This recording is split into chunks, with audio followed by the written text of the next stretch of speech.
I'm calling this the Junk Drawer Challenge. So good, man. Or as Ryan would say, the Drunk Drawer Challenge. The Drunk Drawer Challenge. The drunk drawer.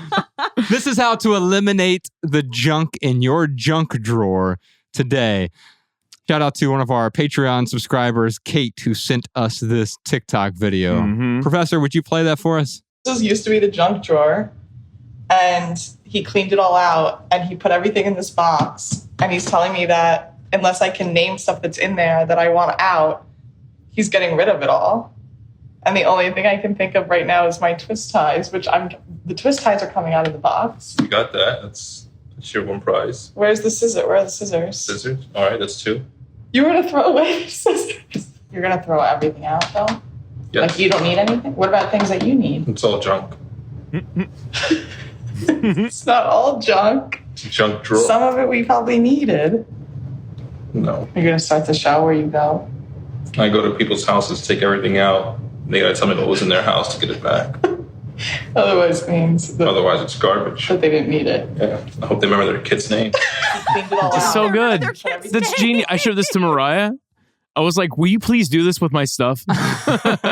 This is a packing party for your junk drawer, but you're doing it for someone else. Mm-hmm. Now, I want to be clear. I would never encourage anyone to go take their partner's stuff. So what we have here in this Aw. video, if you're just listening to the audio version of the podcast, what we have here is a husband and wife couple, and the husband has packed up everything in their collective junk drawer, which often turns into junk drawers. When we were doing Ryan's packing party, he had 7 junk drawers, and it's because one junk drawer fills up, and instead of dealing with it, well, I've got another drawer here. I can just turn that into junk drawer number 2, number 3, et cetera, et cetera. Yeah. And so what happens is we have a bunch of stuff and we don't even remember what was in there. And I love what she said there because it exposes exactly our psychology that leads to the excess. There are probably some things that I need in there. Well, she didn't even say there are things that we think we will need. Mm-hmm. So it's this the 2020 rule. It is this rule of we hold on to all these just in case items, and they usually end up in the junk drawer. Yeah, so the Minimalist Rule Book, you can download it for free at theminimalists.com. 16 rules for living with less. One of those is the just in case rule or the 2020 rule. I think you combine that with Ryan's packing party, and then you combine it with something new that we called the didn't know rule. Like, I didn't even know I owned this. Almost everything in her junk drawer, she didn't realize she owned. Yeah. You know, like I said, don't do this to someone else without their permission.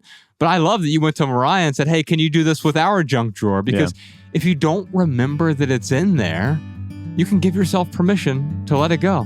Did you enjoy this standalone Patreon highlight? If so, you can listen to full episodes of the Minimalist Private Podcast, available exclusively on Patreon.